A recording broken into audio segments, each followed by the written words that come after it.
যার যার বন্ধনা মনোনীত ভাব নিয়ে একটি করে গান করেছি।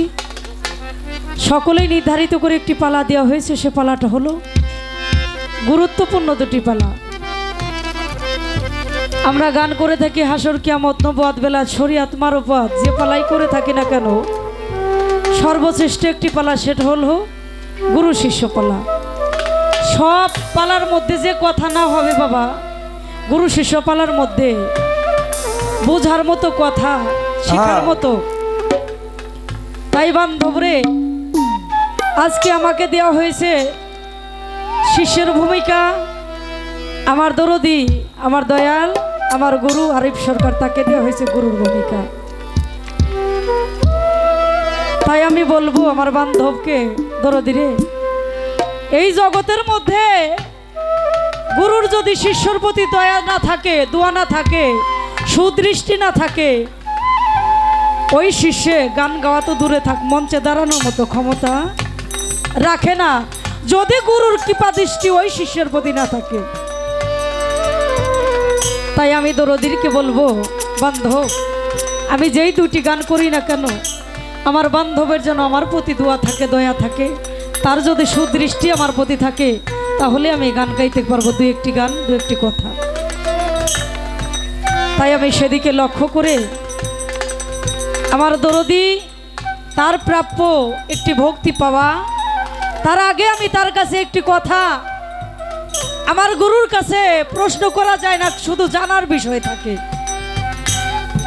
বান্ধবরে, এই জগতের মধ্যে যাকে বলা হয়েছিল ঈশ্বরচন্দ্র বিদ্যাসাগর, যাকে উপাধি দেওয়া হয়েছিল বাবা, আমি কিন্তু আমি ভক্তিটা কিন্তু বুঝি না, কিভাবে ভক্তি করে, কিভাবে ভক্তি করলে আমি মুক্তি পাবো, ওই হাকিকতের ভক্তি কিন্তু আমি জানি না দরদি। ভক্তিতেই পাপ হয়, আবার ভক্তিতেই মুক্তি পায়, যদি ভক্তির মতো ভক্তি করা যায়, তবে আমি তো জানি না দরদি। তাই সেদিকে লক্ষ্য করে আমার গুরুর কাছে একটি কথা থাকবে, সেটা হলো কি, ঈশ্বরচন্দ্র বিদ্যাসাগর, তাকে দেওয়া হয়েছিল বিদ্যার সাগর বলা হয়েছিল। দুনিয়ার যত আছে ওনাকে একটা উপাধি দেওয়া হয়েছিল ঈশ্বরচন্দ্র বিদ্যার সাগর। বাবারে, সে বিবাহ করতে গেছে, বিবাহ কইরা যখন বাড়িতে আনছে, বাসর ঘরে ঢুকছে, ঢুকার পর বউকে জিজ্ঞাসা করেছে, তুমি কেমন আছো? স্ত্রী বলেছে, আমি ভালো আছি। প্রশ্ন আর একটা করেছে, তোমার নাম কি? বলে, আমার নাম শুল্কলোকা। যখন বলেছে ঈশ্বরচন্দ্র বিদ্যাসাগরকে বলেছে, তুমি একজন পৃথিবীর বুকে শ্রেষ্ঠ, যে বিদ্যার সাগর তোমাকে উপাধি দেওয়া হয়েছে, আমি একটি কথা জানতে চাই, তুমি কি ভক্তিবিদ্যাটা জানো? যদি তুমি ভক্তিবিদ্যাটা না জানো, তাহলে তুমি আমাকে যত পর্যন্ত না জানতে পারবে, তত পর্যন্ত আমাকে স্ত্রী বলে স্বীকার করতে পারবে না। আর যেদিন তুমি এই ভক্তিবিদ্যাটা জানতে পারবে, করতে পারবে, ওই দিন থেকে তুমি আমাকে স্ত্রী বলে স্বীকার করো। তবে বাবা, এই যে ঈশ্বরচন্দ্র বিদ্যাসাগর তার স্ত্রী বলেছিল, এই ভক্তিবিদ্যাটা কি? এই ভক্তিবিদ্যাটা কি আমি তো জানি না দরদি। এই ভক্তিবিদ্যাটা, এটা কি স্ত্রীলিঙ্গ নাকি পুলিঙ্গ নাকি উভয়লিঙ্গ? এটা কি নারী নাকি পুরুষ? দরদিরে, এই একটি কথা আমার থাকবে। বান্ধবরে, লালন সাইজি আর সিরাজ সাইজি একটা কথা অনেকেই জানে বাবা। লালন সাই আর সিরাজ সাইজি যাকে বলা হয়েছে, আমি সেদিকে যাতে ভাবের জগতের মধ্যে আমরা সেই গুরু শিষ্য পালা নিয়ে গাইতে পারি। লালন সাইজি আর সিরাজ সাইজি ছিলেন লালন সাইজির গুরু। একটা দয়ালা বেটা যাইতেছে, পাশ দিয়ে সাইড দিয়ে যায়। লালন সাইজি বলে, সকালবেলা খাই নাই। লালন সাইজি বলে, দয়ালা ভাই, যদি আমাকে তোমার ওই দইয়ের পাতিল থেকে একটু দই দিতে, তাহলে আমি মনে হয় খাইতে পারতাম একটু। লালন সাইজি ওই দয়ালা ভাইয়ের থেকে একটু দই খাইছে। সিরাজ সাইজি সকালবেলা ঘুম থেকে উঠছে, তিনি খাইছে পান্তা ভাতার কাঁচামরিচ। যখন খাইছে, লালন সাইজি যে দই খাইছে, এখনে দয়ালা ভাই ওখানে দাঁড়াই দাঁড়াই বলতেছে লালন সাইজিকে, আমার দই খাইলেন, আমি কত সময় দাঁড়াই থাকবো, আমাকে টাকা দেন। লালন সাইজি ধমক দিয়ে বলেছিল, ভাই আমি তো তোমার দই খাই নেই, খাইছে হলো সিরাজ সাইজি। বেটা পেছে পড়ে গেছে না, এখন খাইলো, নিজে চোখে দেখলো যে লালন সাইজি খাইছে আমার কাছ থেকে, সিরাজ সাইজি তো খাই নাই। তবে আমি কি করে সিরাজ সাইজিকে ধরবো যে আপনি আমার দই খাইছেন?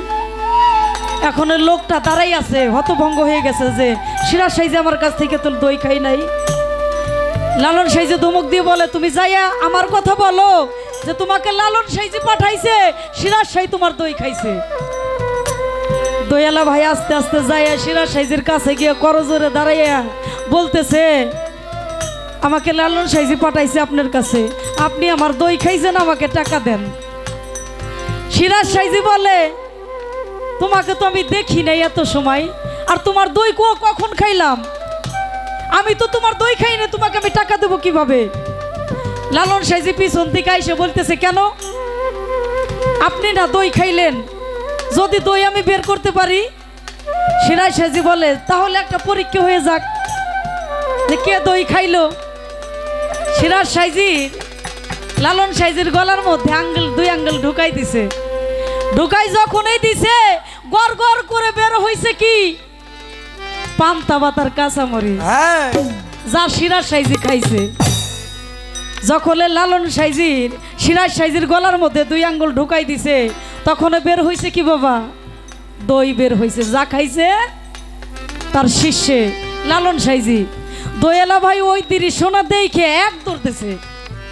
যখন দৌড় দিছে, লালন সাইজি বলে, এই ভাই দয়ালা ভাই দাঁড়াও, তোমার দৌড় টাকা নেবে না? দয়ালা ভাই চোখের পানি ছেড়ে দিয়ে বলেছিল, আমার টাকার দরকার নাই, আমি একটি দৃশ্য দেখেছি, যা গুরু খাইলে শিষ্যর পেটে যায়, আর শিষ্য খাইলে সেই গুরুর পেটে চলে যায়। আমি ওই কর্মটা যদি শিখতে পারতাম, আমার জীবনটা ধন্য হয়ে যাইত। আমি যা গুরু খাইলে শিষ্যর পেটে যায়, আর গুরু খাইলে যা ভক্তের পেটে চলে যায়, আমি ওই কর্মটা করতে চাই বাবা। কি করলে আমি খাইলে আমার গুরুর পেটে যাবে, আর গুরু খাইলে সেই শিষ্যর পেটে আসবে, ওই কর্মটা একটু শিখাই দেন দরদি। আমি টাকা পয়সা পৃথিবীতে আর কিছু চাই না। তাই সেই কর্মটা কি আমার বাবা যান, আমার দরদি, সেই কর্মটা আমাকে যদি একটু শিখান, তাহলে আমি যা খাইলে আমার গুরুর পেটে যাবে, আমার গুরু খাইলে যাতে আমার পেটে আসে। হ্যাঁ,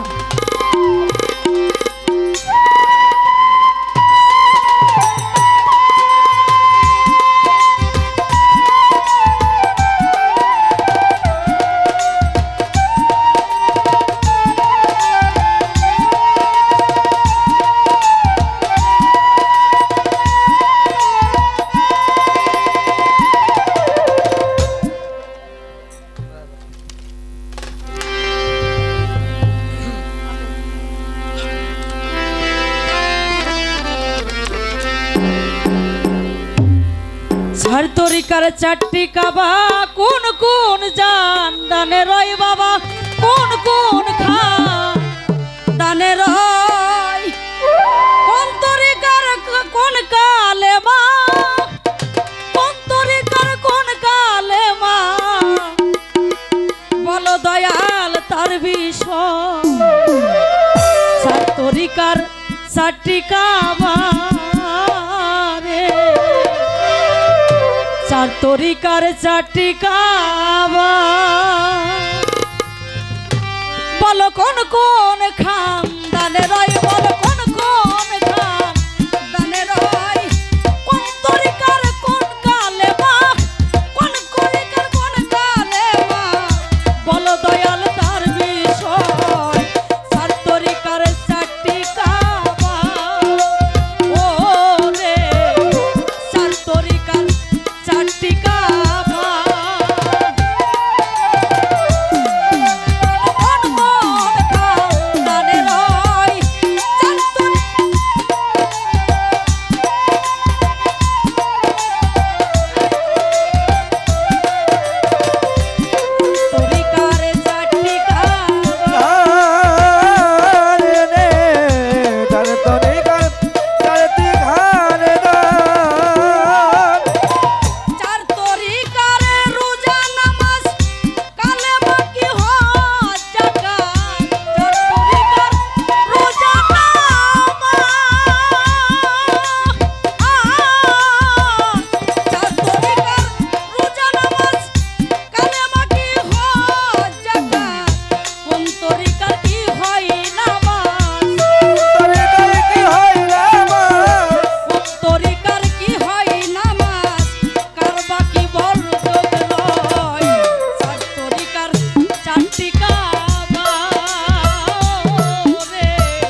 রে তারে তরিকার চারটি কাবা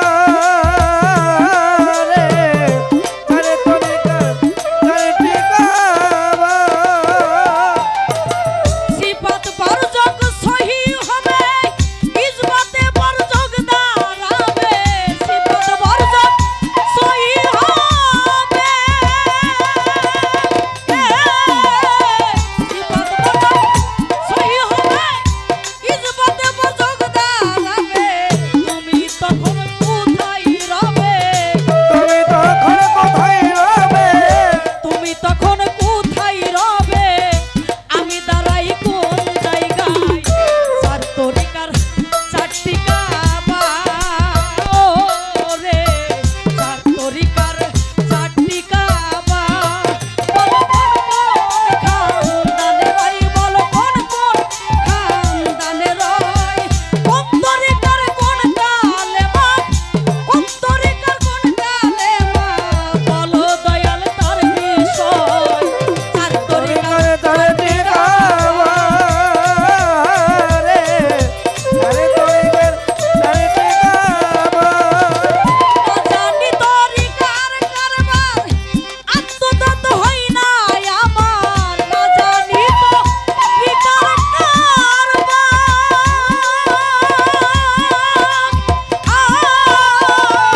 না জানি তরিকার কারবার আত্মদত হই নাই আমার ভাবিয়া তাই পায়া যাহার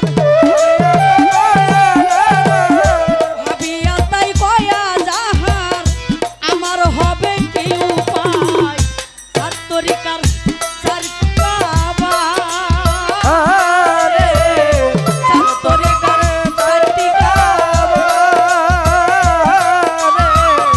তারে তরিকার চারটি কাবা গানের মধ্যে বলেছে চার তরিকার চারটি কাবা বলো কোন কোন খানদানে রয় কোন তরিকার কোন কালেমা বলো দয়াল তার বিষয় এই যে চার তরিকার চারটি খানদান কোন কোন খানদানে রয় এই কোন তরিকার কোন কালেমা এই যে চারটি খানদান এটা কোন তরিকার কোন কালেমা আসছে বাবা একটু আমাদেরকে কালেমার বিষয়টা বলবে এই যে চারটি তরিকার চারটি খানদান বাবা আমার জানার বিষয় আর একটি কলির মধ্যে বলেছে চার তরিকার রোজা নামাজ কালেমা কি হজ যাকাত কোন তরিকার কি হয় নামাজ এই যে যে চারটা তরিকা এই চার তরিকার মধ্যে এই এক একটা তরিকার নামাজ এটা কোন কোন নামাজ পড়ে আমার একটু জানার বিষয় এই গানের মধ্যে যতগুলো কথা দরদির কাছে আমার কোনো প্রশ্ন নাই শুধু একটু জানার বিষয় বাবা এই কালেমা সম্পর্কে আমার জানা নাই সহি শুদ্ধভাবে হাকিকতের কথা এই কালেমা এই এক একটা তরিকার কালেমা এটা কি কালেমা পড়ার বিষয় নাকি ধরা ছোঁয়ার বিষয় নাকি চিনার বিষয় কি কারণ ছোট সময় আমরা কালেমা পড়ছি বইয়ের বিষয় সেটা সিবারার মধ্যে লেখা শুধু মুখস্থ করছি এইটাই নাকি এটা হাকিকতের মধ্যে আমাদেরকে একটু বোঝাই দিবে আমার গুরু ধন্যবাদ হ্যাঁ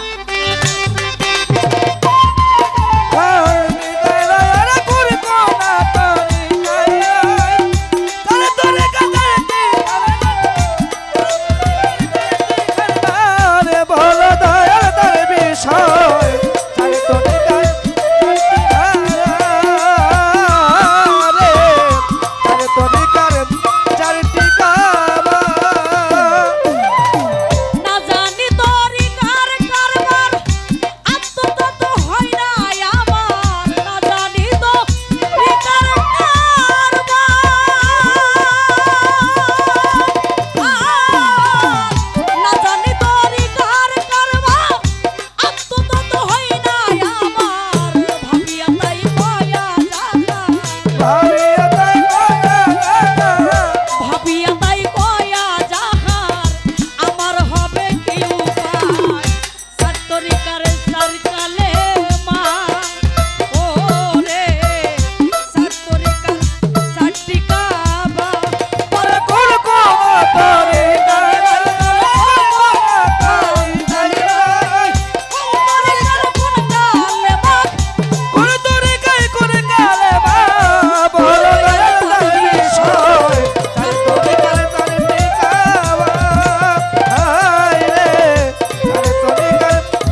যাই হোক, আমি আমার খাজা বাবাকে স্মরণ করে যত গুরু শিষ্য পালা দেওয়া হয়েছে, সে পালার মধ্যে যেটা গান থাকে, এই গানের পাশে আমি আমার খাজা বাবাকে স্মরণ করে, ভান্ডারীকে স্মরণ করে গানটি রাখবো। ধন্যবাদ সকলকে।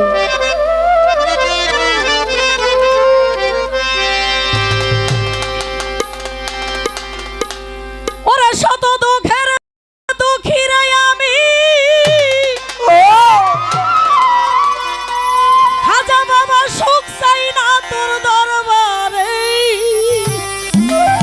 ভান্ডারি তোর পীড়িতের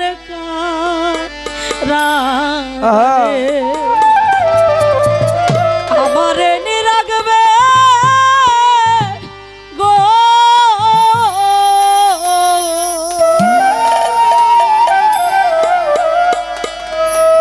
খাজা বাবা তোমার পীড়িতের কারাগারে।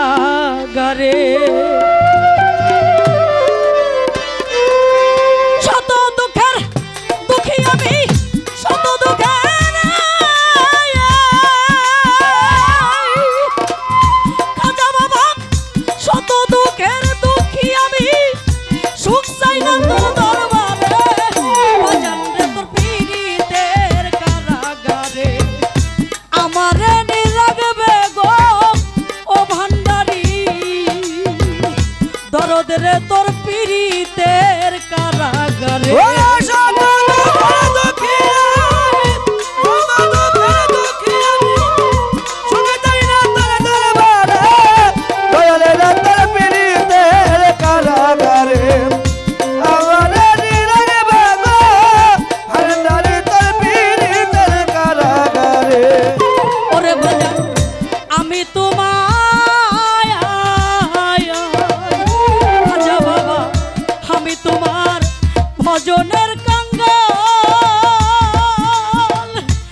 তোমার পীড়িতের পুরা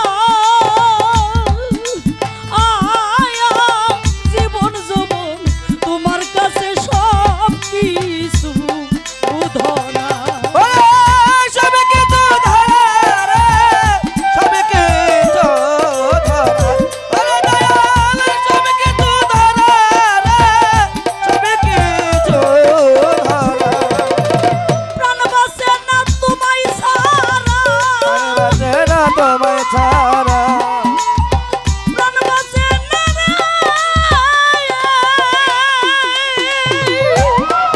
আরে ও কাঙ্গালে বাজান রে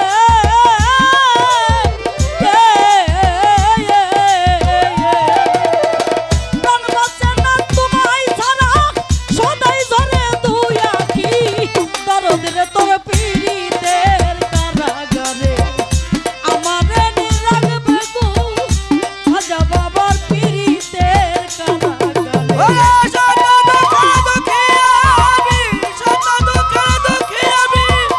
সুখে চাই না তোর দরবারে, দয়াল রে তোর পীড়িতের কারাগারে। আমারে নিরাগবে গো, দয়াল রে তোর পীড়িতের কারাগারে। চাই নাই আমি দুনিয়ার সম্পদ খাজা বাবা চাই না আমি রে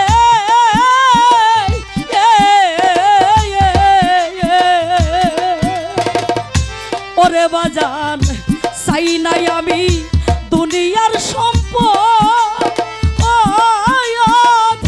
সারা জনম পারি যেন করিতে এ খেদম করি না না করিতে খাজবানে রে, করিতে খাজবান। করি না না করিতে খাজবানে রে, করিতে খাজবান। চাই নাই আমি চাই নাই আমি রে ভান্ডারি বাবা মজিব চান্দে চাই নাই আমি দুনিয়ার সম্পদ ও সারা জনম পারি যেন করিতে এ খেদম করি না না করিতে খাজবানে রে, করিতে খাজবান। করি না না করিতে খাজবানে রে, করিতে খাজবান। সুশীলে কই নাই কোনো পর সুশীলে কই নাই আরে ও কাঙ্গালে বাজান রে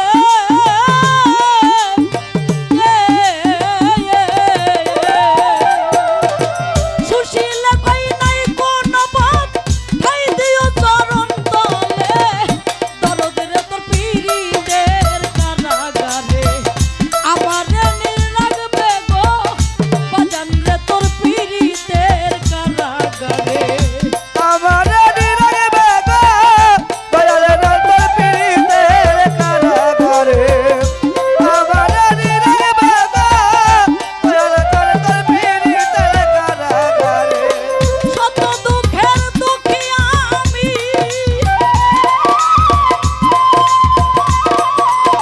শত দুঃখের দুঃখী রে আমি বাজান রে সুখ চাই না তোর দরবারে বাজান রে তোর পীড়িতের কারাগারে আমারে নিরাগবে ও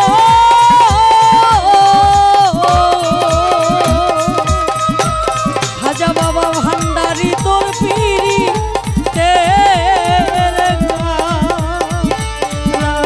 কারাগারে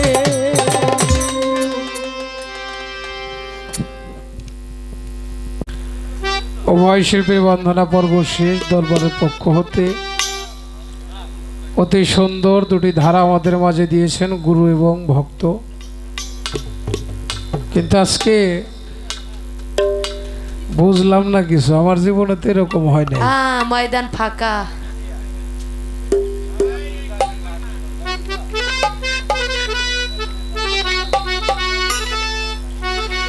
আপনারা যারাই আছেন যদি একটু সাইফা আসতেন, ওই যে ওই পাশে কুয়াশার মধ্যে কিছু বাবাজিরা বসে। আপনাকে ঠান্ডা ভালো লাগে না?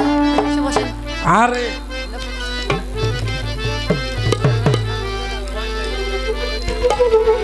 আপনারা একটু সামনে আসেন না, আমারে দেখতেছেন কিন্তু আপনাকে আমি দেখতেছি না। প্রেম হইব মেয়েরা, না সামনে আসেন। প্রেমে ওই যে আমার মাছ আছে, তোমরা এসো সামনে, এই পাশে বসো। ওখানে কুয়াশার মধ্যে তোমরা বসে রয়েছো। আইসো মা, আইসো। আমরা তো তোমার ব্যাটারি বল, আইসো। খালাম তোমরা আইসো। দরবারের ভিতরে যারা আছে সবাই চাইবে একটু সুন্দর পরিবেশ দিলে। ওই যে আপনারা কুয়াশায় দিকে একটু সামনে আসেন, বুঝেন না? আসেন। ওই যে টানে যারা আছেন আসেন, নিচে নেই আসেন না কে? তাহলে কুল বিশ্বাস গায়ে গান শেষ দিব।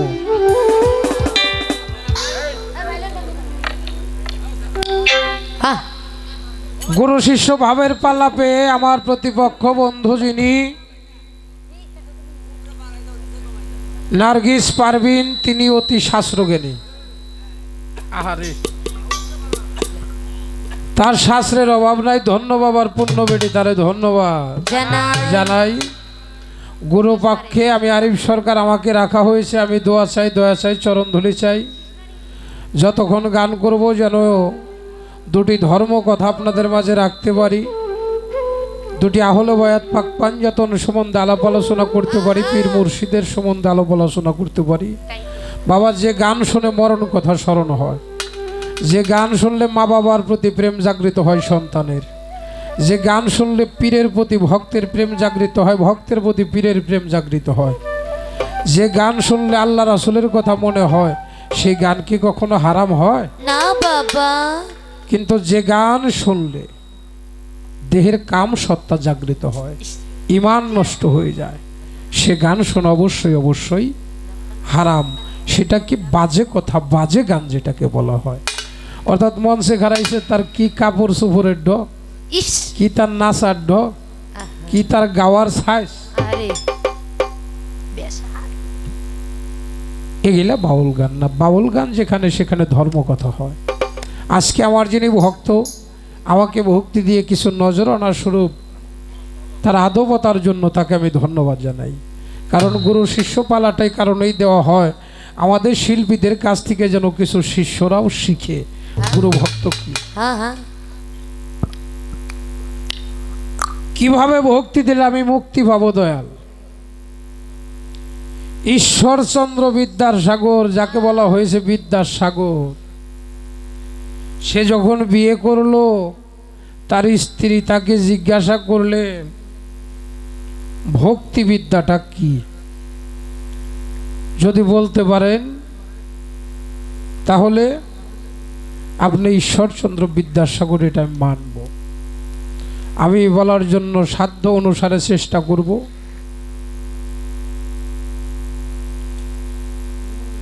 আর একটা কথা, দইয়ের একটা কথা, লালন শাহ খাইলো সিরাজ শাহর পেটে গেল। হ্যাঁ, এটা বাস্তবে দেখাইতেছিলে, বাস্তবেও দেখাতে পারবো। এই ঘটনাটা আমার জীবনে ঘটেছে। আমি পর্যায়ক্রমে বলার জন্য চেষ্টা করব। কি কর্ম করতে হয়, বলা সহজ, করা কঠিন। আমি বলার জন্য চেষ্টা করব। একটি গান রাখলেন কি, 4 তরিকার 4টি কাবা।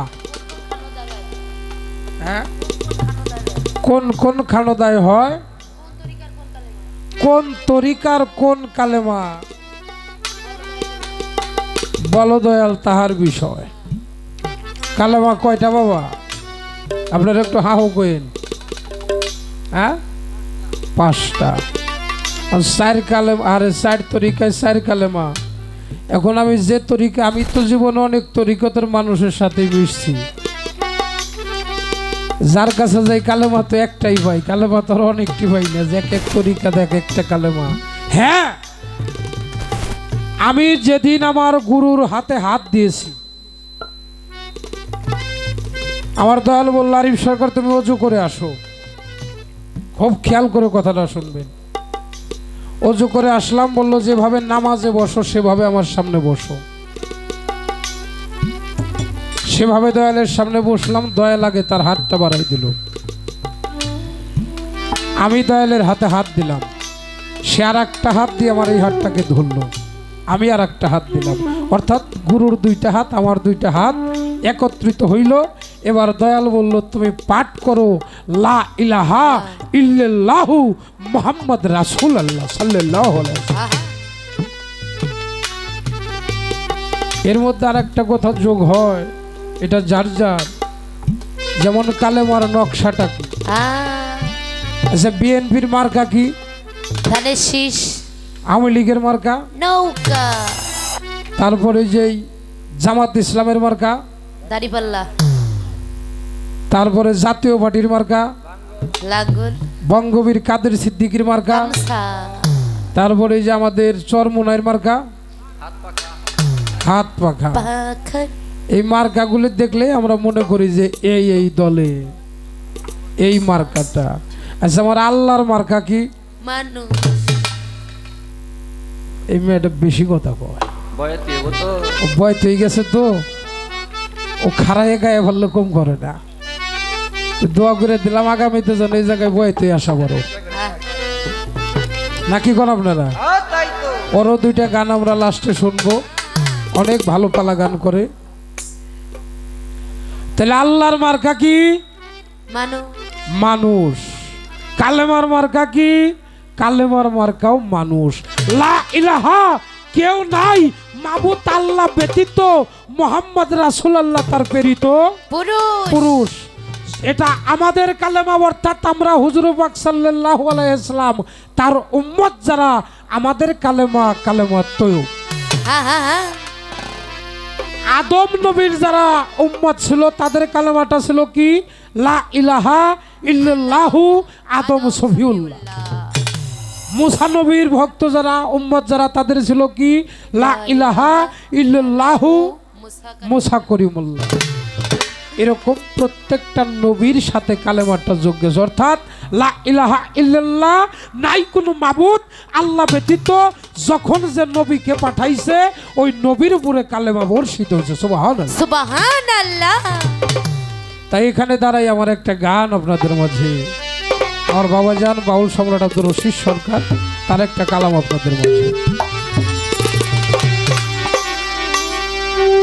সাবুত কোরআন এই, মানব দেহ কইরা লাও গাফানা আগে, কইরা লাও গাফানা কালমা পড়লেই মুসলমান হইবা না, কালমাটা পড়লেই মুসলমান হইবা না। ওরে সাবত কোরআন মানব দেহ কইরা লওগা ফানা আগে, কইরা লওগা ফানা কালমা পড়লেই মুসলমান হইবা না, কালমাটা পড়লেই মুসলমান হইবা না। কালেমা তৈয় ভয় উৎকৃষ্ট বাণী,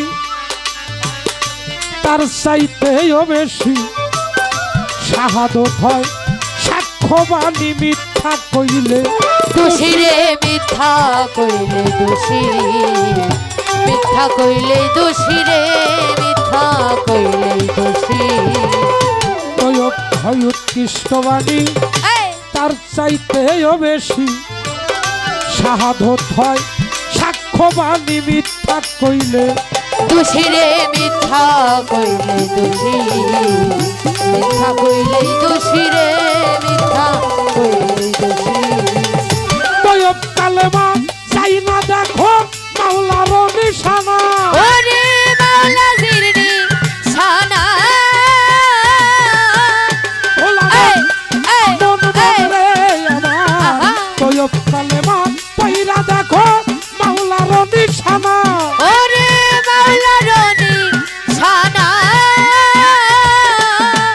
ওরে না দেখিয়া সাক্ষী দিল, না দেখিয়া সাক্ষী দিল, এই, না দেখিয়া সাক্ষী দিলে মুসলমান থাকবা না কালমা। পড়লেই মুসলমান হইবা না, কালমাটা পড়লেই মুসলমান হইবা না। ওরে সাবত কোরআন মানব দেহ কইরা লওগা ফানা আগে, কইরা লৌকা ফানা কালমা পড়লেই মুসলমান হইবা না কালমাটা পড়লেই মুসলমান হইবা না কালেমা তয় ভয় বিশ্বাসের গাছ সকলে জানে না জানে না বাবা উপরের ভাগ 27 মান তার তক রইছে মানারে তদ্রইছে সীমানা তদ্রইছে সীমানা রে তদ্রইছে সীমানা কালেমা তয় ভয় বিশ্বাসের গাছ সকলে জানে না জানে না উপরের ভাগ 27 মান তার তক রইছে সীমানা রে তদ্রইছে সীমানা তদ্রইছে সীমানা রে তদ্রইছে সীমানা নিচের ভাগ হয় 7 জমিনের অযুতা বরণ ওরে অযুদাব নোনা ভোলাবো এই মন মরে নিচের ভাগ হয় 7 জমিনের অযুতা বরণ ওরে অযুদাব নোনা এই নামে তৌহিদি ঈমান নামের তৌহিদি তৌহিদি ফল 5 ডালে একখানা কালমা পড়লেই মুসলমান হইবা না কালমাটা পড়লেই মুসলমান হইবা না ওরে সাবত কোরআন মানব দেহ কইরা লৌকা ফানা আগে কইরা লৌকা ফানা কালমা পড়লেই মুসলমান হইবা না কালমাটা পড়লেই মুসলমান হইবা না ইমানি ফলের রস হয় বাবা বিসমিল্লাহরি বাণী শাহাদত হয় সাক্ষ্য বাণী মিথ্যা কইলে দোষীরে মিথ্যা কইলেই দোষী মিথ্যা কইলেই দোষী রে মিথ্যা কইলেই দোষী ইমানি ফলের রস হয় বাবা এই বিসমিল্লাহরি বাণী আল্লাহকে তা কর যদিও হাদিস কোরআন মানি রে হাদিস কোরআন মানি হাদিস কোরআন মানি রে হাদিস কোরআন মানি আরে সূরা মুজাম্মেলের বিষয়াতে রয়েছে ঘোষণা আরে রয়েছে ঘোষণা ভোলাবো এই মন মরে আমার মুজাম্মেলের বিষয়াতে রয়েছে বর্ণনা ওরে রয়েছে বর্ণনা আরে বিসমিল্লাহর বিস ফিরত পাওয়া বিসমিল্লাহর বিস ফিরত পাওয়া আরে বিসমিল্লাহর বিস কচ্চ দিয়া মুক্তি চাও গাতে না কালমা পড়লেই মুসলমান হইবা না কালমাটা পড়লেই মুসলমান হইবা না ওরে সাবত কোরআন মানব দেহ কইরা লৌকা ফানা আগে কইরা লৌকা ফানা কালমা পড়লেই মুসলমান হইবা না কালমাটা পড়লেই মুসলমান হইবা না আল্লাহ বলে ওরে বান্দা বান্দা কসম আমার যা কসম আমার যা বাকারা সূরার 245 আদরে 45 আয়াত রে 45 আয়াত আল্লাহ বলে ওরে বান্দা বান্দা কসম আমার যা বাকারা সূরার 245 আদরে 45 আয়াত রে 45 আয়াত পইরা দেখো চাইছে আল্লাহ করছে হাসানা ওরে কর জয় হাসানা বলবন এই পইরা দেখো চাইছে আল্লাহ করছে হাসানা ওরে কর জয় হাসানা আরে কর্জ দিয়া ফিরত পাওয়া কর যদি ফিরত পাও আরে কর্জ দিয়া কচ্চ দিয়া ফিরত পাওয়া তয়ব কালেমা কালমা পড়লেই মুসলমান হইবা না কালমাটা করলেই মুসলমান হইবা না ওরে সাবুত কোরআন মানব দেহ কইরা লৌগা ফানা আগে কইরা লৌগা ফানা কালমা করলেই মুসলমান হইবা না কালমাটা করলেই মুসলমান হইবা না পরা কালেমা সাবুত কিংবা তৌহিদেও হবে না দায়েমি কালমা দায়েমি করো আরে ফেরবর নোনারে আরে ফের বর্ণনা আরে ফের বর্ণনা রে আরে ফের বর্ণনা পরা কালেমা সাবুত কিংবা তৌহিদে হবে না হবে না দায়েমি কালমা দায়েমি করো আরে ফেরবর নোনারে আরে ফের বর্ণনা আরে ফের বর্ণনা রে আরে ফের বর্ণনা সরকার রশিদ বলে কাক মোল্লানা হক্কানি পীর যারা ওরে হক্কানি পীর যারা এই এই মন এই বলে আমার বাবা। রশিদ বলে কানা পীর না হক্কানি পীর যারা ওরে হক্কানি পীর যারা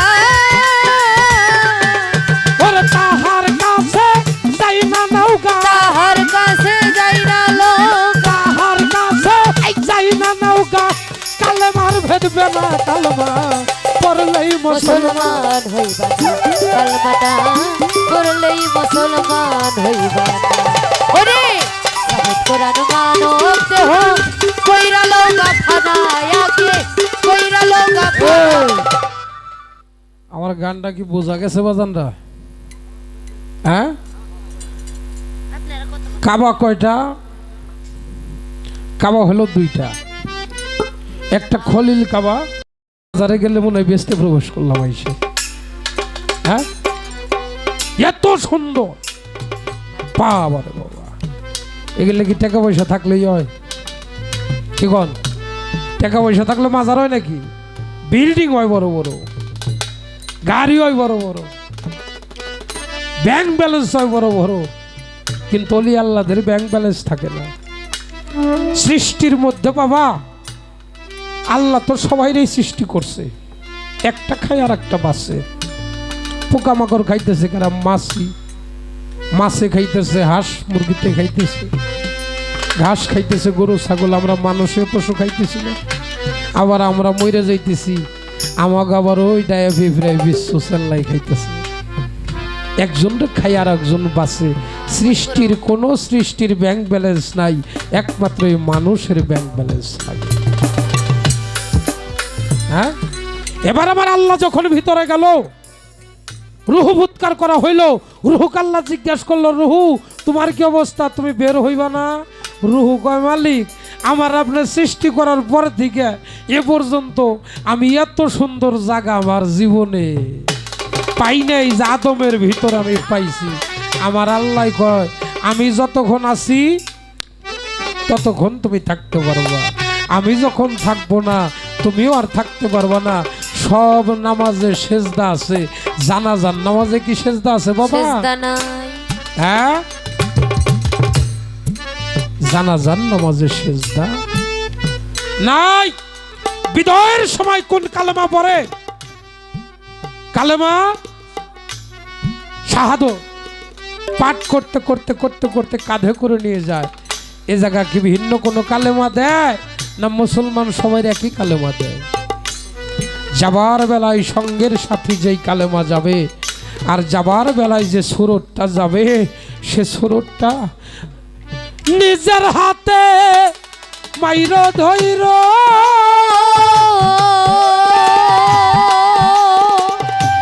ওরে দয়াল আজরাইল কেন আসো ওই পাপি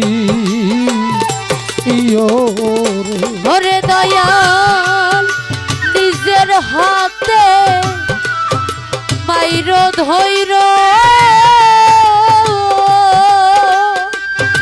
ওরে দয়াল আজরাইল কেন আসো ওই পাপি আমার জানটা নিও নিজে আজরাইল হইয়া ওরে আমার জানটা নিও খাজা বাবা নিজে আজরাইল হইয়া ওরে আমার জানটা লয় বান্ধ নিজে আজরাইল হইয়া রে আমি সত থাকি পথের দিকে আহারে। যাই।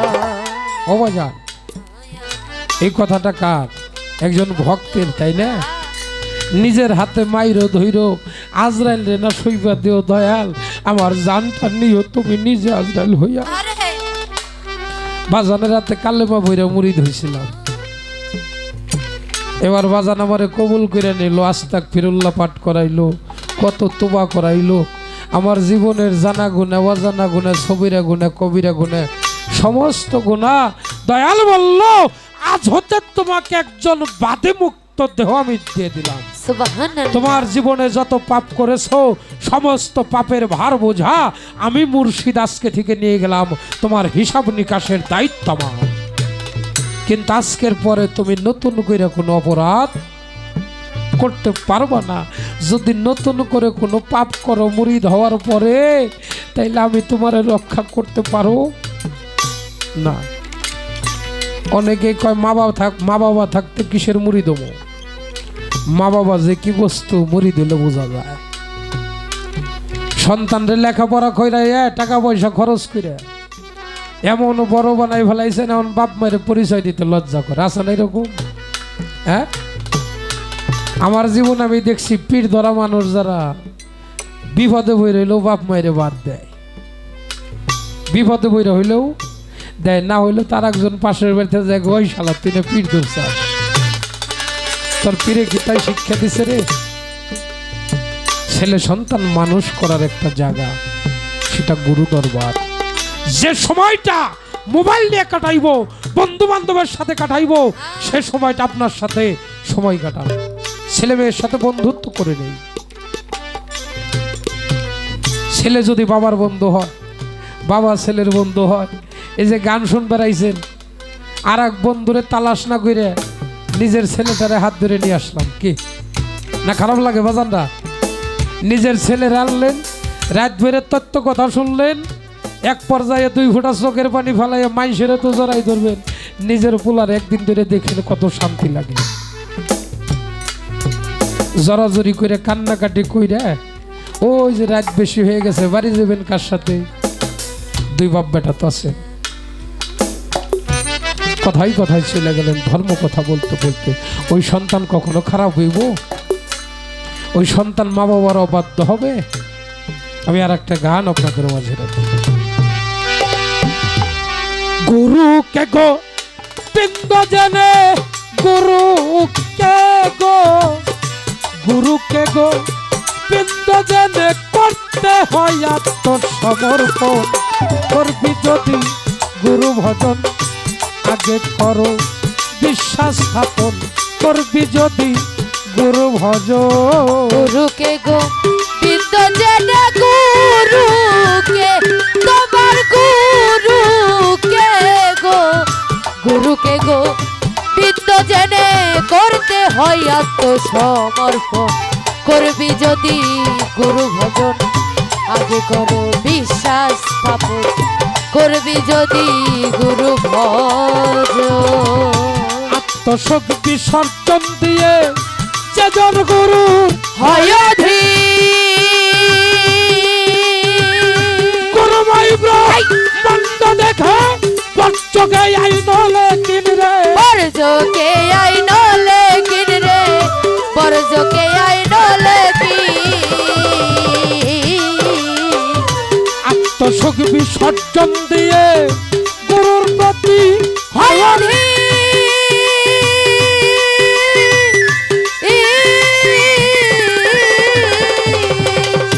গুরুময় ব্রহ্মাণ্ড দেখে বর্জকে আইনলে কিন রে, বর্জকে আইনলে কিন রে, বর্জকে আইনলে কিন। ওর মানারা পার কর কর পাবে হক কলয়ে কিনে কিনের দর্শন মানার ভার করো করণ পাবে অকল কিনের আর দর্শন মানার ভয় লসিচ্ছা মানার ভার করো করণ পাবে সকল কিনের দর্শন ফানা ফিল্লায় পাশ করিয়া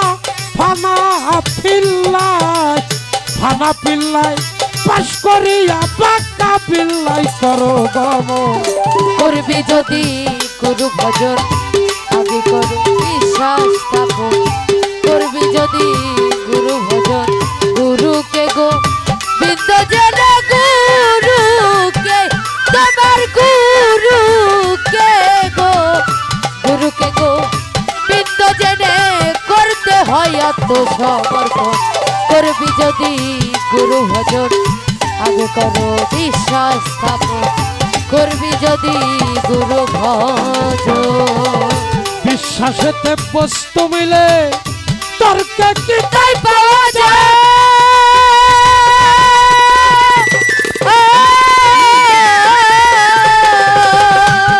সকল যুক্তি তর্ক ছেড়ে দিয়ে সাধন ভজন করতে হয় রে সাধন ভজন করতে হয় রে সাধন ভজন করতে বিশ্বাসেতে বস্তু মিলে তর্কে কি তাই পাওয়া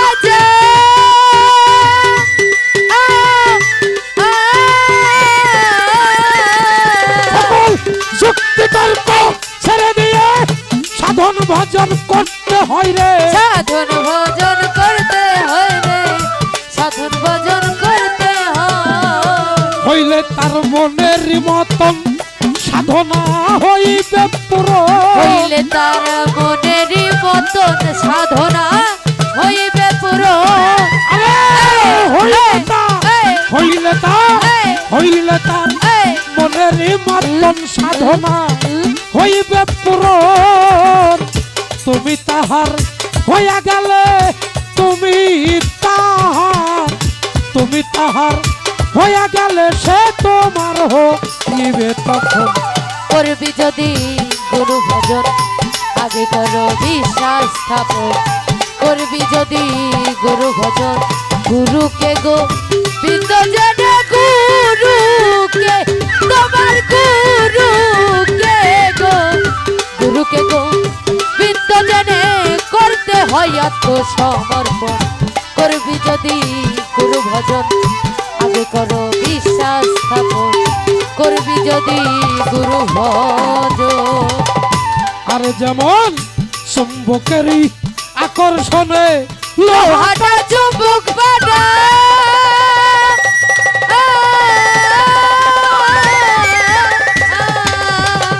কাশটা লোহায় প্রেম করিয়া জলে ভাসে দুইজন আই গো জলে ভাসে দুইজন আই গো জলে ভাসে দুইজন যেমন চুম্বকের লসিচ্ছা জালাল চা আরে যেমন চুম্বকেরই আকর্ষণে লোহাটা চুম্বক বানা কাশটা লোহা প্রেম করিয়া জলে ভাসে দুইজন আই গো জলে ভাসে দুইজন আই গো জলে ভাসে দুইজন ওরে কাউরে সারা কেউ বাসে না গুরু ভক্তের লেনা দেনা কাউরে ছাড়া কেউ বাঁচে না এটা গুরু ভক্তের লেনা আরে কাউরে ভান্ডারি কাউরে ছাড়া কেউ বাসে না গুরু ভক্তের লেনা দেনা যাতে জাতমি শিয়া গেলে যাতে জাতমি শিয়া গেলে জালাল কয় ওলি আল্লাহ নাম হয় তখন করবি যদি গুরু ভজন আগে করো বিশ্বাস স্থাপন করবি যদি গুরু ভজন আস্তে এই গানটা কেন রাখলাম এই যে গানের যে কথাগুলো আমার মতো মানুষ এই কথা ওজন করার মতো কায়দা আছে বাবা প্রত্যেকটা কথা দামি কথা না আত্মশোক বিসর্জন দিয়ে যেজন গুরুর হয় ওদিন গুরুময় গুরুময় ব্রহ্মাণ্ড দেখে বর্জকে আইন লেখে আইন লেকিন নামাজ পড়বেন আপনার বর্জ্য গেল কাবা শরীফ, হ্যাঁ এটা হলো মসজিদমুখী যারা, অর্থাৎ শরীয়তের ইবাদত যেটা। আর যখন আপনি তরিকতের মধ্যে দাখিল হবেন, পীরের কাছে যাবেন, আপনার বর্জকটা ভিন্ন হয়ে যাবে, যার নাম আহাম্মদি বর্জক। ওই নাম ভুল পড়িলে যাবিরে মারা পড়বিরে ভীষণ ভেরে, ভুইল না মন তাহারে নিরিখ বান ধরে তুই নয়নে। যার ঠিক আছে এক, তার ঠিক আছে ব্যাগ, অর্থাৎ আহাম্মদি বর্জক। আহাম্মদি বর্জকটা কি? আহাম্মদি বর্জকটা হলো পীরের বর্জক। গুরুময় ব্রহ্মাণ্ড দেখে বর্জক আইন লেকিন মানারা ভার করো করণ পাবে হকগুলো একিনের দর্শন, ফানা ভিল্লায় পাশ করিয়া বাঁকা বিল্লাই করো গমন। বাবা এই যে একজনে খায় আর একজনের পেটে যায়, এটা দুইটো প্রেম থাকলইব। শিষ্য সেবক দাস, তারপরে হইল ভক্ত। যিনি ভক্ত হয় তিনি গুরু হয়। আসতে এই যে মাছাসির আছে না তুই একজন আশ মুরগি ভালো না চাষি, আশ মুরগি যখন মুরব্বীরা কয় দেহি মোরগ হয়েছে রে, আগু মানিকগঞ্জ বাসা এই এলাকায় কয় না। হ্যাঁ দেখবেন ওই মুরগিটা যখন ডিম পড়ার বাপ বাবা এসে যায়, ওর এই যে এনতে যেটা ওটা কি কয় মইন কয় না, হ্যাঁ বল, ওইটার কালারটা ঘুরে যায় না, চোখের কোনটা দিয়ে যে চামড়াটা থাকে, হ্যাঁ এটা কালারটা ঘুরে যায় না। তারপরে কানের এখান দিয়ে ঘুরে যায়, ঠোঁটটা ঘুরে যায়। মাছাচিরের দেহে ঠিক পায়, কই হিরে মুরগিটা মনে ডিম পারবো, ডিম পারবো রে, কারণ ওর চেহারার মধ্যে কইতেছে ওর যৌবন আইছে, ও ডিম পারবো। হ্যাঁ যে মানুষটা ভক্ত হয় ওই রকম ওর মধ্যে ভাব আসে যায়, তখন ওরে মানুষ দেখলে মানুষে বুঝে যে না ও গুরুকরণ করছে, ও গুরু হওয়ার কিছু বাকি আছে। গুরু যদি টান্দা বুকে নিয়ে বইলা দেয় ওটা হয়ে যায়। যেটা হলো ভক্ত, শিষ্যের জায়গাটা কিন্তু আবার আর এক জায়গায়, দাসের জায়গায় আর এক জায়গায়, সেবকের জায়গাটা আর এক জায়গায়। কিন্তু ভক্ত যিনি হয় তিনি কেবল অদল বদল করতে পারে, এগুলো হলো লীলা। আমার জীবন একটা ঘটনা বলি শুনেন, বলবো বাজানরা। আমার বাজানের সাথে ভক্ত বাড়িতে গেছি পঞ্চগড়, বাজায়ও না, পঞ্চগড় একদম উত্তরবঙ্গ বর্ডার। সে পঞ্চগড় গেছি, ওই এলাকায় আমার বাজানের অনেক ভক্ত, প্রায় 300-350 মুরিদান। তো বাজানার আমি গেছি, যে খাবার আইটেম করে বাবা 18-20 পদ খাবার, মানে কত পদের যে মরিচ বাটা, ওই এলাকার জন্য বাদাম বাটাটা হলো শ্রেষ্ঠ খাবার। আর আমি যা খাই রে বাবা, খাইতে খাইতে পেটটা সিনের উপর দুটো, কত কত বাড়ি আর কত কত দিনে 20 বারও খাই, অর্থাৎ একদিনে 20 ভক্ত বাড়ি কিছু সব বারেই পাকাইছে। আর আমাকে দল একবারে কাশেদের দলের মতো বড় হয়ে যায় আস্তে আস্তে, সব ভক্ত একসাথে, যে বাড়ি যাইতেছি 20-30 জন যাইতেছি। তা আমার বাজান কইতেছে তুই এত খাস কে?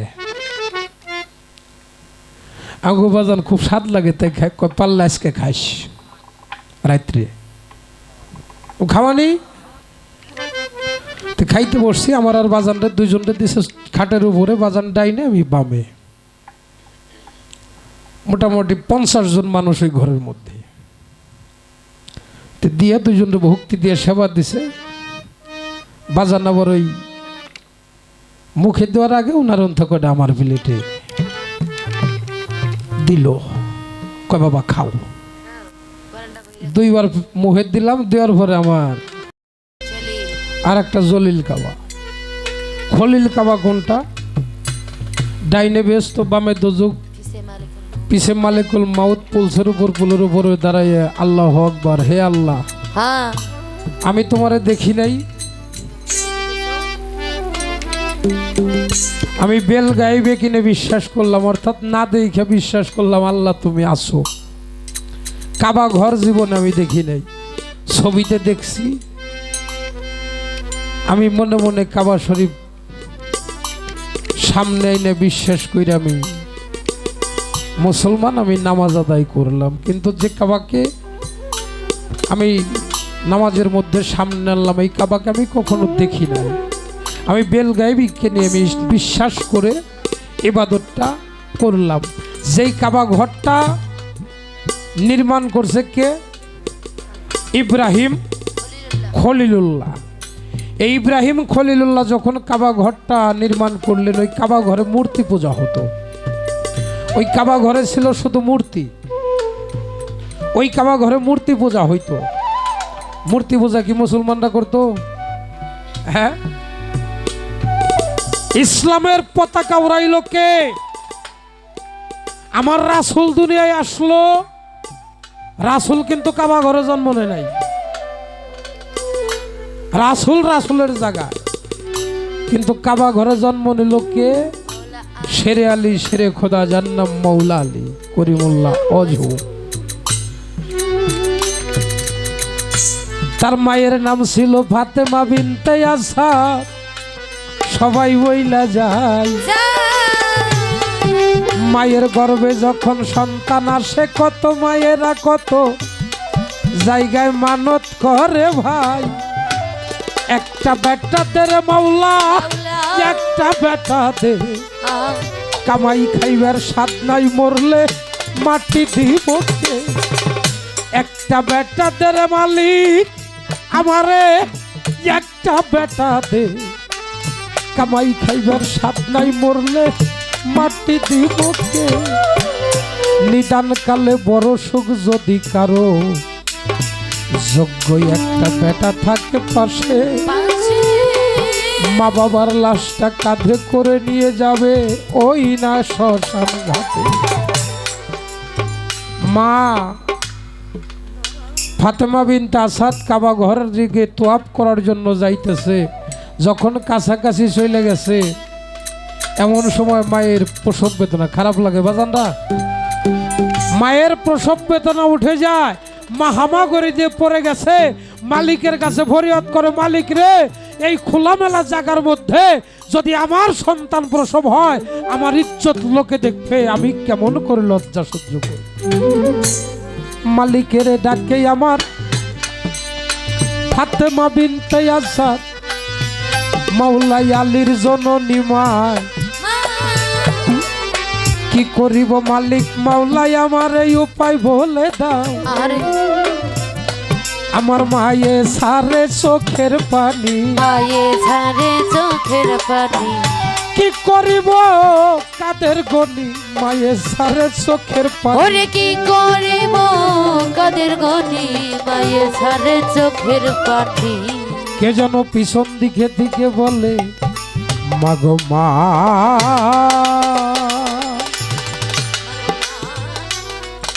ও মা, মাগো তুমি ব্যামলম হয়েও না, মা, মা তুমি আমার দিকে আসো। মা ফাতেমা বিনতে আসাদ স্তব্ধ হয়ে গেছে। হায় হায়, আমাকে মা মা বলে ডাকে কে? পিছন দিকে তাকিয়ে দেখে কাবা ঘরের দরজাটা খুলে গেছে। ভিতর থেকে কাবায় ডাকে, মা তুমি আমার দিকে আসো। মা আস্তে আস্তে হামাগুড়ি দিতে দিতে কাবা ঘরের মধ্যে প্রবেশ করে। মালিকের কুদরতে কাবা ঘরের দরজাটা বন্ধ হয়ে যায়। সুবহান। কাবা ঘরের মধ্যে মাওলা আলীর জন্ম হয়। 2.5 দিন হইয়া গেল মায়ে ওই কাবার ভিতরে আটক গেল হইয়া। কাবা ঘরের ভিতর থেকে মা বাহির হইতে পারে না। জগতে থাকিয়া এমন সন্তান জন্ম নিছে রে, চক্ষু মিলে তাকায় না। মায়ের স্তনের দুগ্ধ সন্তান মুখেতে নাই না। সন্তান কান্নাও করে না ভাবে এই জগতে আসিয়া। মায়ে কাঁদে কেমন সন্তান দিলাই আল্লাহ আমার গর্ভেতে পাঠাইয়া। আমি কি বলিব দুঃখের কথা, বলিব দুঃখের কথা। শোনোই আমার সাইরা পানো, কি বলিব দুঃখের কথা। ওরে শোনোই আমার সাইরা পানা, কি বলিব দুঃখের কথা। আমার দয়াল নবী গেছিল বাণিজ্যের লাগিয়া। দয়াল নবী এসে খবর শুনলো ফাতেমা বিনতে আসাদ 2.5 দিন হয়ে যায় কাবা ঘরে আসে আটকা পড়িয়া আমার নবী সরলো ধীরে ধীরে নবী চলো ধীরে ধীরে কাবা ঘরটা যাই দেখিতে নবী চললো ধীরে ধীরে ওরে কাবা ঘরটা যাই দেখিতে নবী চলো ধীরে ধীরে কাবা ঘরের সামনে যায়া নবী আমার কি কর্ম করিল করিলা লা ইলাহা ইল্লাল্লাহু মুহাম্মদ রাসূলুল্লাহ কালেমার ধ্বনি দিল কালেমার ধ্বনি দেওয়ার সাথে সাথে সাথে সাথে দরজা গেল রে খুলিয়া খুলিয়া ফাতেমা বিনতে আসাদ একটা সন্তান কোলে নিয়ে আসলো বাহিরে চলিয়া বাহিরে মায়ে কাঁদে জ্বরে জ্বরে পায়ে কাঁদে যারে যারে মায়ে কাঁদে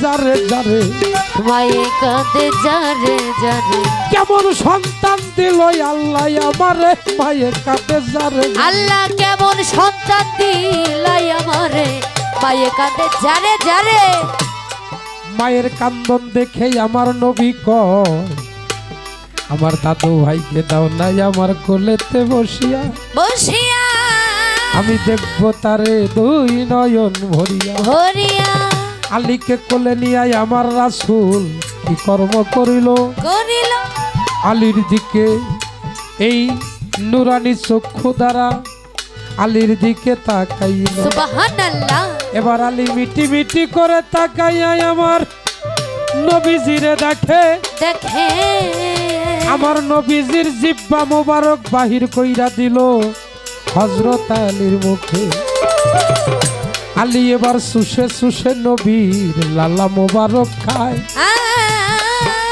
এবার আমার নবী 2.5 দিনের শিশু আলী রে জিগায় আলী তুমি কিছু বলো সেদিন পবিত্র কোরআন শরীফের সূরা মুমিন পাঠ করে আমার 2.5 দিনের শিশু আলী যে শোনায় সুবহানাল্লাহ মা জননী দেখাই আবার অবাক হইয়া যায় এ কেমন সন্তান আমার গর্ভে ধারণ করলাম জগতের ভিতরে ভিতরে 2.5 দিনের শিশু সন্তান কথা বলতে পারে আস্তে খারাপ লাগলো বাজানরা আলী জন্ম নিল কোথায় কাবা ঘরে কাবা ঘরে কাবা ঘর পবিত্র হইল না হ্যাঁ সাধারণ মানুষ জন্ম নিলে যে জায়গাটায় জন্ম নেয় ওইটারে কয় আসু ঘর ছোটি ঘর 40 দিন অপবিত্র থাকে ওই ঘরটা তাই থাকে না কত বেত কাটা গারে কত লোহা গারে কত কিছু ওদের মধ্যে দেয় অপবিত্র পবিত্র করার জন্য আর কাবা ঘরে যে মানুষটা জন্ম নিল মাওলা আলী শেরে খোদা জান নাম কাবাটা পবিত্র হয়ে গেল সুবহানাল্লাহ শুধু তাই না আলী যখন আস্তে আস্তে বড় হইল ওরে গুণের ভাই আমার নবী আলীর হাত ধইরা বলে আসো আমরা হারতে হারতে একটা জায়গায় যাই আলীকে নিয়ে আমার রাসূল কাবা ঘরে চইলা যায় কাবা ঘরে যাইয়া দেখে বাবা মূর্তিতে বোঝাই মূর্তি ভাঙ্গে নিজের হাতে মূর্তি ভাঙে নিজের হাতে পইলা গেলাম এই সব হাতে রাসূল মূর্তি ভাঙ্গে নিজের হাতে ওরে বইলা গেলাম এই সবাতে রাসূল মূর্তি ভাঙে নিজের হাতে সব মূর্তি ভাঙ্গে একটা মূর্তি একটু বড় ওইটার এইরকম রাসূল নাগর পায় না লাভ দেয় না করবে নাচছে ছোট রাসূল মূর্তি ভাঙতে পারবো না এটা কোনো কথা হইলো যার হাতের ইশারায় চন্দ্র দুখণ্ডিত হয়ে গেছে শাহাদত আঙ্গুলের ইশারায় মাটির মূর্তি ভাঙে না রাসূল আলী রে কয় আলী তুমি আমার কাঁধে আসো আলী কয় না হুজুর আমি তো আপনার কাঁধে যাইতে পারি না আপনি আমার কাঁধে আসুন রাসূল ভাবে আমি আলীর কাঁধে উঠবো ছোট মানুষ পাও দেব দেব ভাব আল্লাহ জিবরাইলকে পাঠাইলো তাড়াতাড়ি যাও এই মুহূর্তে আমার দোস্তকে মানা করো আলীর কাঁধে পা দেওয়ার জন্য কারণ আলী যে বেলায়েতের একজন সর্দার সুবহানাল্লাহ নবুয়াতি খতম হয়ে যাবে নবুয়াতির পর্দা পড়ে যাবে হযরত আলী থাকবে বেলায়েতি যুগের সর্দার যার কাছে আমি বেলায়েত দান করে যাব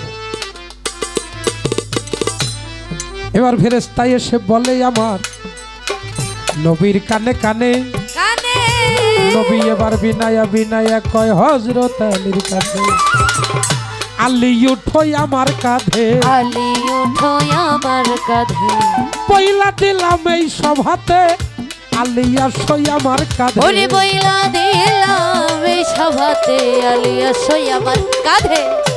হযরত আলী মূর্তি ভাঙলো, নামলো, নামার পরে আমার রাসূল আলীকে জিজ্ঞাসা করলো, আলী তুমি যে মূর্তি ভাঙলা তোমার হাতটা কোন পর্যন্ত পৌঁছাইছিল? আমার মাওলা আলী বলে, হুজুর সেই জায়গার মধ্যে আপনি আর আল্লাহ, আপনার রাসূল, আপনি আর আমার আল্লাহ, অর্থাৎ রাসূল আল্লাহ দুইজনে মিরাজ করেছিলেন, ঠিক ওই পর্যন্ত আমার হাতটা পৌঁছাইছে। সুবহানাল্লাহ। এই যে কাবা ঘর পবিত্র হয়ে গেল। কাবা ঘর ইসলামের একটা অংশ, যেখানে মানুষ হজ করার জন্য যায়, কি তাই যায় না? কাবা খলিল কাবা,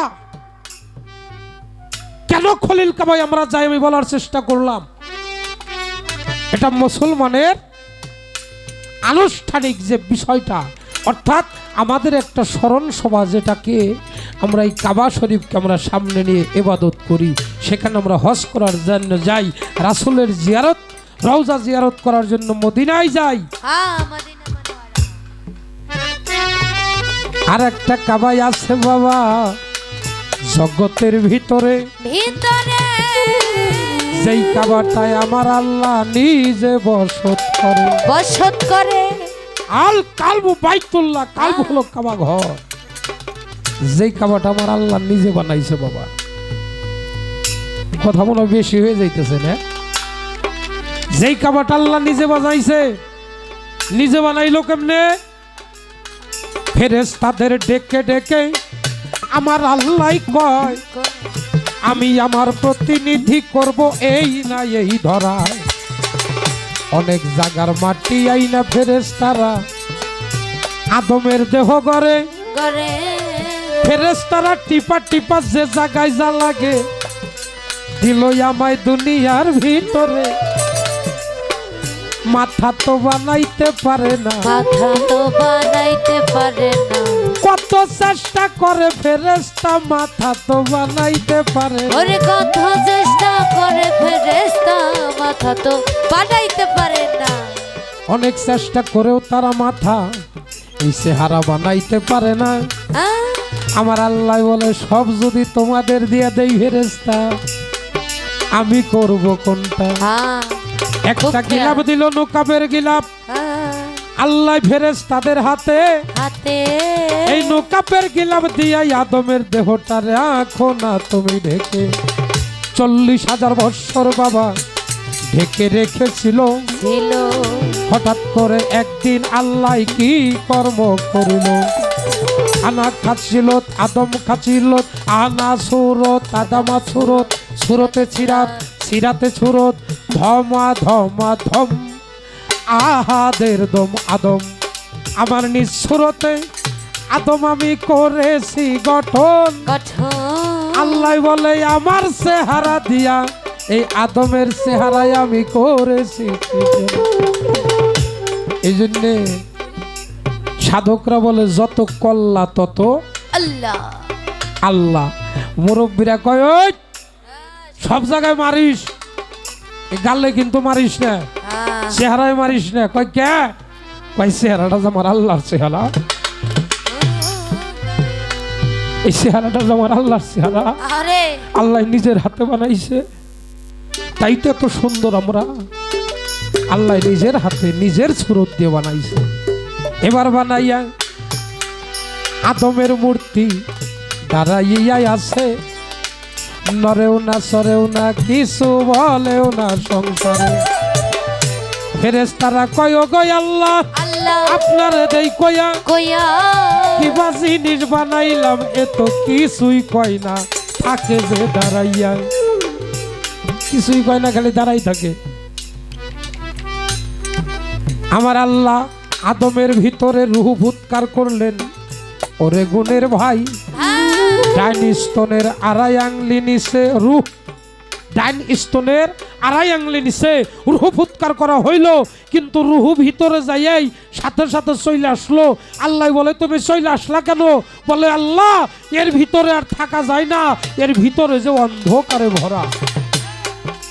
এবার আমার আল্লাহ বলে ও ফেরেশতা তোমাদের জানাই, এবার আমি আল্লাহ নিজে আদমের দেহে প্রবেশ করলাম। তাই আল্লাহ ঢুকলো কোথায়? বাম স্তনের আড়াই আঙুলি নিচে, যাকে আমরা বলি আল কালবু বাইতুল্লাহ, কাল্ব হলো কাবা ঘর, যে জায়গা আমার মালিকের বসবাস। প্রতি ঘটে আছে খোদা, কোনো ঘট নয় খালি, কোনো ঘটে চাপা কলি, কোনো ঘটে সে বিকাশিত কলি। প্রত্যেকটা পায়খানার একটা কিটের মধ্যেও আমার আল্লাহ আছে, আছে না বাবা? কোনো ঘটে চাপা বইরে রয়েছে, কোনো ঘটে ফুটছে, তার নাম হয়েছে অলি আল্লাহ। আমাদের জিটকা শরীফ আছে আল্লাহ বাজান, হ্যাঁ জিটকা শরীফ আছে আল্লাহ বাজান। সারা বাংলাদেশের মধ্যে আমি যত মাজারে গেছি, আমি অনেক সব মাজারি অলি আল্লাহ গো, সব মাজারি ভক্তি শ্রদ্ধা করি, কিন্তু সুন্দরের মধ্যে 3টা মাজার আমি দেখছি। 1 নম্বর আমার বাবা বাউল সম্রাট আব্দুর রশিদ সরকারের মাজার, আমাদের ঝিটকা শরীফ আল্লাহ বাজানের মাজার স্ট্যান্ডে যেটা, আর একটা হলো মালিক ভরসা দরবার শরীফ। যে কয় কোটি টাকা খরচ করে মাজারটা বানাইছে,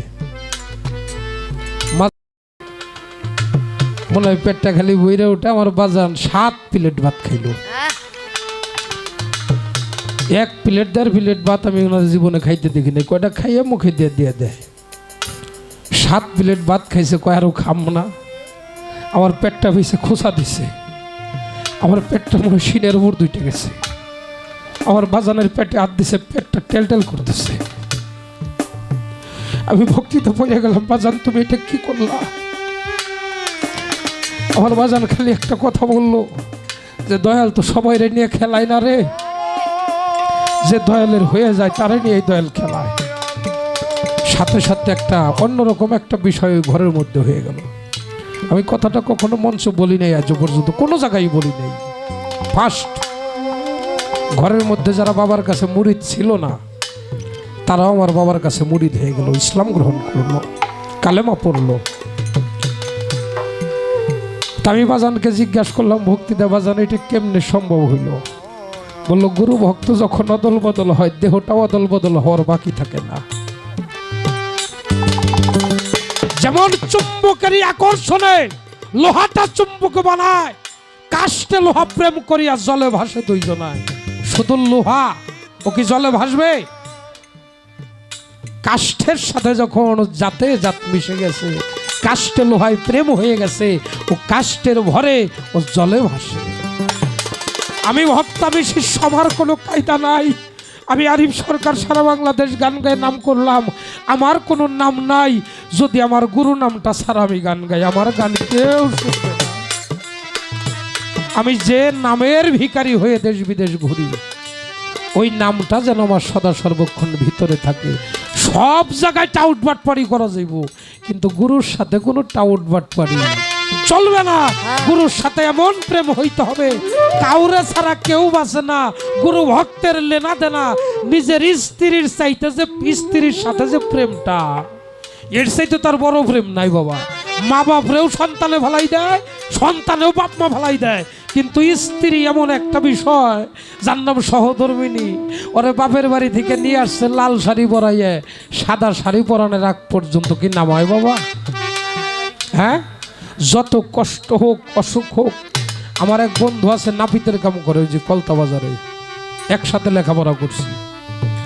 আজ 5 বছরের বউটা স্টক করে একটা সাইড পড়ে গেছে।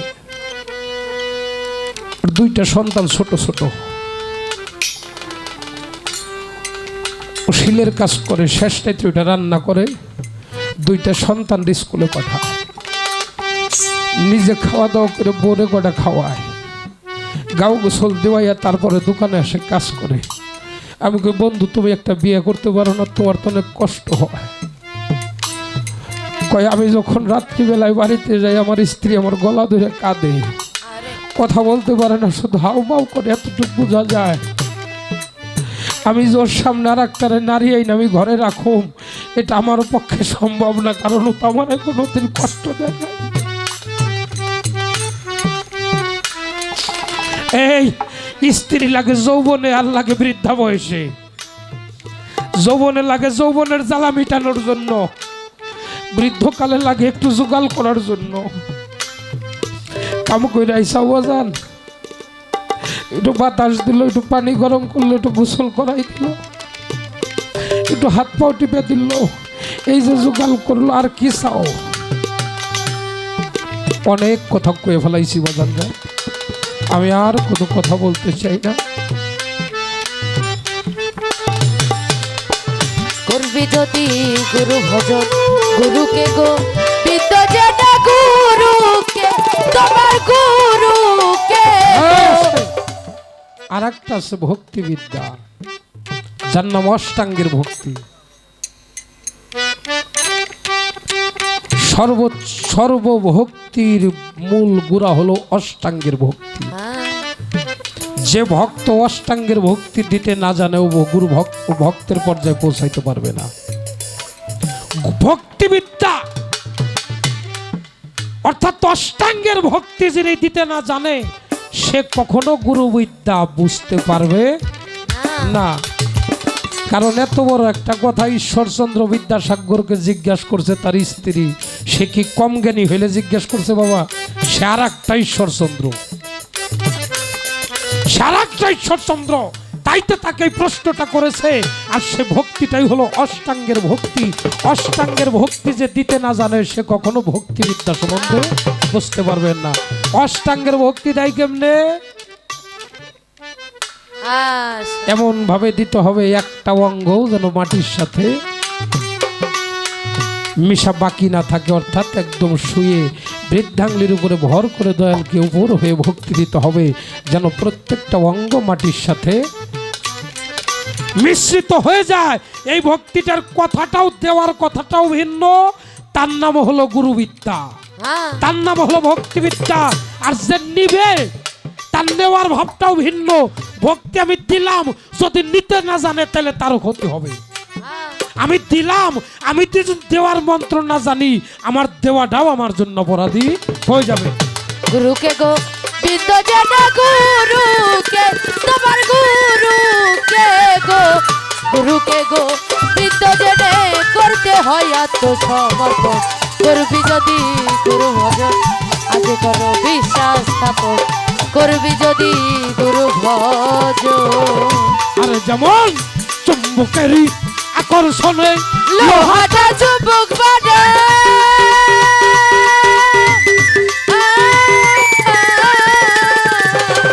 আরে যেমন কাষ্টা লোহা প্রেম করিয়া চলে ভাসে দুইজন আই গো, চলে ভাসে দুইজন আই গো, চলে ভাসে দুইজন। যেমন চুম্বকেরই আকর্ষণে লোহাটা চুম্বক বাজে,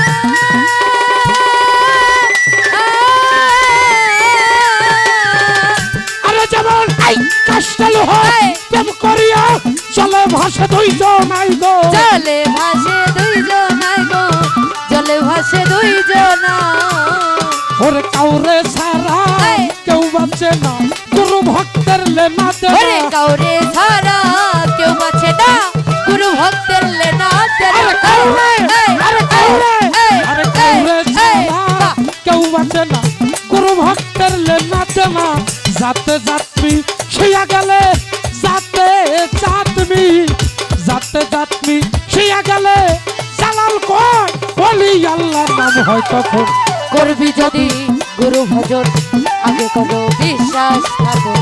করবি যদি গুরু ভজন, গুরুকে গো বিদ্যা যেটা গুরুকে, তোমার গুরুকে গো, গুরুকে গুরুকে গোবিন্দ জেনে তোমার করতে হয় আত্মসমর্পণ। করবি যদি গুরু ভজন, আগে কর বিশ্বাস স্থাপন। করবি যদি গুরু ভজন, আগে কর বিশ্বাস স্থাপন।